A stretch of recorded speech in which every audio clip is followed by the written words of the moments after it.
بالله من الشيطان الرجيم. بسم الله الرحمن الرحيم. الف لام را كتاب أنزلناه إليك لتخرج الناس من الظلمات إلى النور بإذن ربهم إلى صراط العزيز الحميد. وقال النبي صلى الله عليه وسلم: إن من إجلال الله تعالى إكرام ذي الشيبة المسلم وحامل القرآن غير الغالي فيه والجافي عنه، وإكرام ذي السلطان المسقط. وقال رسول الله صلى الله عليه وسلم: من قرأ القرآن فاستظهره فأحل حلاله وحرم حرامه أدخله الله الجنة وشفعه في 10 من أهل بيته كلهم قد وجبت له النار. وقال النبي صلى الله عليه وسلم: أدبوا أولادكم على 3 خصال: حب نبيكم وحب أهل بيته وقراءة القرآن، فإن حملة القرآن يوم القيامة في ظل الله يوم لا ظل إلا ظله. صدق الله العظيم وصدق رسوله النبي الكريم، ونحن على ذلك لمن الشاهدين والشاكرين والحمد لله رب العالمين. حضرات علماء کرام، عزیز طلبہ، میرے محترم و مکرم بزرگوں، نوجوان بھائیوں، آج کا ہمارا یہ مدرسہ نور العلوم کا سالانہ جلسہ حفاظ کرام کی دستار بندی کی نسبت پر منعقد کیا گیا ہے، اور جلسے کے مقاصد یہی ہوتے ہیں کہ اس جلسے کے اندر پورے سال مدرسے کے بچوں نے کیا پڑھا ہے، کیا سیکھا ہے، کیا ان کو پڑھایا اور سکھایا گیا ہے، کتنے بچے مدرسے میں حفظ کلام پاک سے مشرف ہوئے ہیں، اور کتنے بچے جو ہیں شعبہ دور سے فراغت کے بعد درس نظامی کے لیے آگے بڑھ گئے ہیں. یہ پوری تعلیمی رپورٹ اس جلسے میں عوام کے سامنے پیش کی جاتی ہے. اور دوسرے نمبر پر علماء کرام کے بیانات اس نسبت سے عوام کے سامنے ہوتے ہیں کہ وہ قرآن کریم کے پیغامات، اس کے احکامات لوگوں تک پہنچائیں، اور لوگ ان کے مطابق اپنی زندگیوں کو تبدیل کر کے ہدایت والے راستے پر اپنی زندگی گزارنے والے بن جائیں. پہلا مقصد ابھی آپ حضرات نے دیکھا کہ ماشاءاللہ یہ چھوٹے چھوٹے معصوم بچے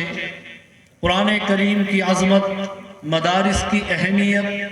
اور رسول کریم صلی اللہ علیہ وسلم کی مبارک سیرت، آپ کی زندگی کا نقشہ کتنے بے خوف انداز میں آپ کے سامنے کھڑے ہو کر بیان کر رہے تھے. یقین جانیے یہ بھی چند بچوں نے جو تقریریں آپ کے سامنے پیش کی ہے، اگر ہم انہیں ہی اپنی زندگی کا نمونہ بنا لیں تو ہمیں اور کسی بیان کی ضرورت نہیں. یہ ان کے اساتذہ کی پورے سال کی محنت ہے، پورے نظام اور پورے مدرسے کو چلانے والا جو اسٹاف ہے اس کی محنت ہے، یہ جو آپ کے سامنے چند بچوں کی شکل میں پیش کی جاتی ہے. افسوس اس بات کا ہے کہ ہمیں اس نعمت کی قدر نہیں ہے، ہم اس کی قیمت نہیں جانتے ہیں. ہم قرآن پڑھنے والوں کو، قرآن پڑھانے والوں کو، قرآن پر اپنی زندگی گزارنے والوں کو جن نظروں کے ساتھ دیکھتے ہیں اور جن القاب کے ساتھ ہم تنہائی میں انہیں پکارتے ہیں، بلاتے ہیں، وہ افسوس کے قابل ہیں. اور اس کی وجہ یہ ہے کہ ہم اس قرآن کی اہمیت، اس کی قدر و قیمت کو نہیں جانتے. اللہ کے نبی صلی اللہ علیہ وسلم نے ارشاد فرمایا کہ قیامت کا دن ہوگا، انسانوں کا ٹھاٹھے مارتا ہوا سمندر ہوگا. جدھر انسان نظر دوڑائے گا ادھر اسے انسان ہی انسان نظر آئیں گے. آج ہم گن دیتے ہیں کہ پوری دنیا میں 1 ارب آدمی ہے، پوری دنیا میں 5 ارب آدمی ہیں. ایک تعداد ہے جو ہر سال بڑھتی اور گھٹتی رہتی ہے. لیکن قیامت کا دن ہوگا، آدم علیہ السلام سے لے کر اور آخری امتی جو محمد رسول اللہ صلی اللہ علیہ وسلم کا ہوگا، وہ سارے ایک وقت میں ایک جگہ جمع ہوں گے. اور ہر انسان کو اپنی فکر ہوگی، اپنی پرواہ ہوگی کہ کیسے میں اپنے اعمال رب کے سامنے پیش کروں اور میرے اعمال اللہ کے یہاں مقبول ہو جائیں اور میں نجات پا جاؤں، مجھے جنت کا ٹکٹ مل جائے. نفسی نفسی کا عالم ہوگا، ہر انسان اپنی فکر میں لگا ہوگا، ہر انسان بے چین اور بے قرار ہوگا کہ میرے متعلق میرے رب کا کیا فیصلہ آتا. آج ان معصوم بچے جن کو ہم قرآن پڑھانے کے لیے تیار نہیں ہوتے، جن کو ہم مہنگے ترین اسکولوں اور کالجوں کے حوالے کر دیتے ہیں، جہاں جا کر ان کو اللہ اور اللہ کے رسول کا نام نہیں سکھایا جاتا، انہیں خنزیر کا نام یاد کرایا جاتا ہے، جانوروں کے نام رٹائے جاتے ہیں، دنیا کی تمام اشیاء کے نام ان کے حفظ یاد کرا دیے جاتے ہیں. لیکن اللہ اور اللہ کے رسول صلی اللہ علیہ وسلم کے نام ان بچوں کو یاد نہیں کرائے جاتے. ان کی قدر و قیمت ہمیں یہاں معلوم نہیں. لیکن اس حدیث کے مطابق جو میں آپ کو سنانے جا رہا ہوں، اگر اللہ نے ایک صاف ستھرا دل ہمیں دیا ہے تو یقیناً وہ اس حدیث کو سن کے اس بات کا ارادہ کرے گا کہ اپنے بچوں کو قرآن کی تعلیم سب سے پہلے دی جائے. جب وہ انسانوں کا ٹھاٹھے مارتا سمندر میدان محشر میں موجود ہوگا اور کوئی انسان اپنے اعمال کے مطابق ٹخنوں تک پسینے میں سرابور ہوگا،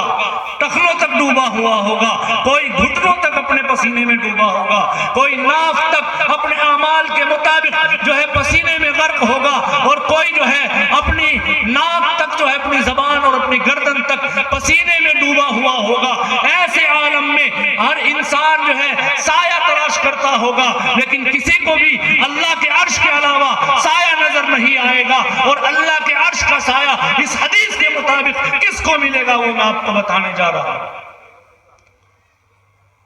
فَإِنَّ حَمَلَةَ الْقُرْآنِ يَوْمَ الْقِيَامَةِ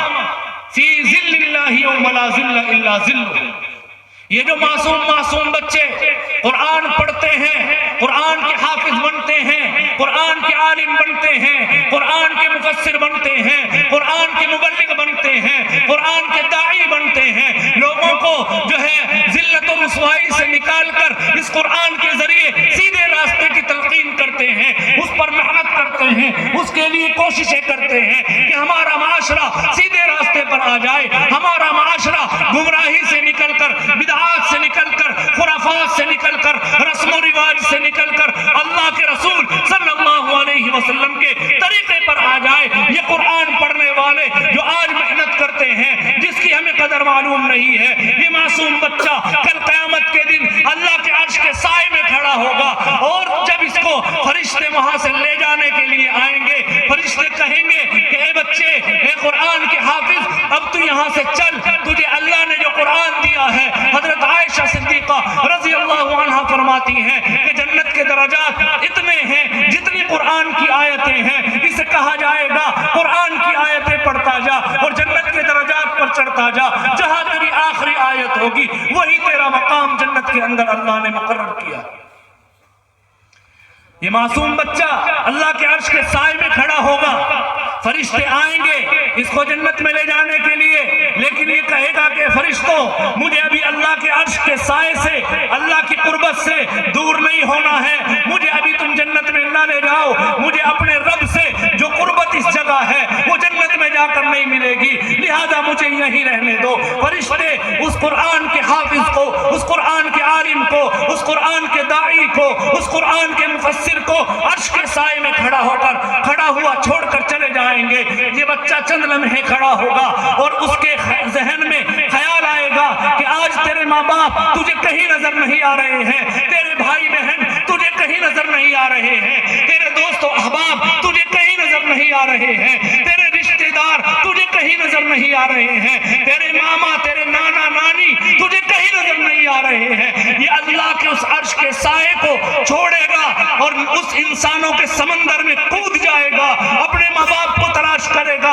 اپنے بھائی بہنوں کو تلاش کرے گا، اپنے رشتہ داروں کو تلاش کرے گا، اپنے محلے اور پڑوس کے لوگوں کو تلاش کرے گا۔ جب وہ اسے ملیں گے تو یہ کہے گا، اے میرے ابا جان آپ کدھر بھٹکتے پھر رہے ہو، اے میری پیاری اماں آپ کدھر جو ہے پریشان گھوم رہی ہیں، کیا آپ نے مجھے قرآن اس لیے پڑھایا تھا کہ آپ میدان محشر میں جو ہے فکر کے اندر مبتلا ہو، پریشانیوں میں مبتلا ہو؟ نہیں، بلکہ یہ ان سب کو جمع کرے گا، یہاں تک کہ اپنے محلے کے لوگوں کو بھی جمع کر کے اللہ کے عرش کے قریب جائے گا اور جا کر اللہ کی بارگاہ میں یہ درخواست کرے گا کہ پروردگار آپ نے مجھے قرآن کا حافظ بنایا، آپ نے مجھے قرآن کی دولت دی، میں آپ کے کلام کو اپنے سینے میں محفوظ کرنے والا، میں آپ کے کلام کے مطابق زندگی گزارنے والا، میں آپ کے کلام کے احکام پر دن اور رات جو ہے سجدہ کرنے والا، لوگوں کو اس کی دعوت دینے والا، لوگوں کو تیرے کلام کی تلاوت کا حکم دینے والا،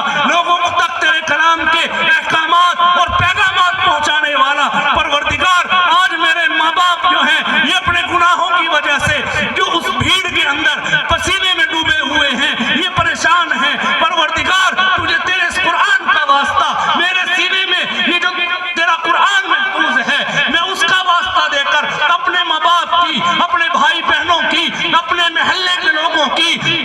اور بالخصوص ان ایمان والوں کی جنہوں نے قرآن پڑھتے ہوئے میرا تعاون کیا تھا، میری مدد کی تھی، میں ان سب کو جمع کر کے لایا ہوں۔ پروردگار ان کی مغفرت فرما دیجیے۔ اور اللہ رب العزت فرمائیں گے کہ اے حافظ قرآن، اے قرآن کے پڑھنے والے، اے قرآن کے مطابق زندگی گزارنے والے، اے قرآن کو اپنا اڑنا بچھونا بنانے والے، جا میں نے تیری سفارش پر ان سب کی مغفرت کا فیصلہ کر دیا۔ اس دن ہمیں ان کی قدر معلوم ہوگی، آج ہمیں ان کی قدر معلوم نہیں ہے۔